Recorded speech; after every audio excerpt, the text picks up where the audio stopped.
আসলে বাঙালির জন্য আফসোস, বাঙালিদের বক্তারা যদি সত্যিকার অর্থে কোরআন হাদিস শোনাইতো, তারা এই বিষয়গুলো, তাদের কমন বিষয়গুলো জানার কথা ছিল। গণভোট বলে কিছু নাই। তো বাঙালি কাঁদো।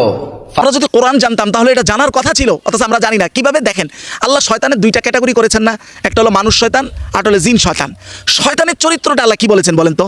আপনারা জানেন না, কারণ ওয়াজ তো হয় শুধু চাপার জোরে, এটা আমরা সবাই জানি এখানে ম্যাক্সিমাম অল্প কিছু আলেম ছাড়া। সূরা ইব্রাহিমের 22 নম্বর আয়াত আল্লাহ স্পষ্ট বলতেছেন, ওয়াকালা শাইতান লাম্মা কুদিয়াল আমর, কাজ যখন হয়ে যাবে, অর্থাৎ বিচার কার্য যখন হয়ে যাবে পরকালের, তখন শয়তান স্পষ্ট ঘোষণা দিয়ে বলবে, ইন্নাল্লাহ ওয়াদাকুম ওয়াদাল হক, দেখো আল্লাহ তোমাদেরকে ওয়াদা দিছেন না, ওই ওয়াদাই সত্য ওয়াদা ছিল।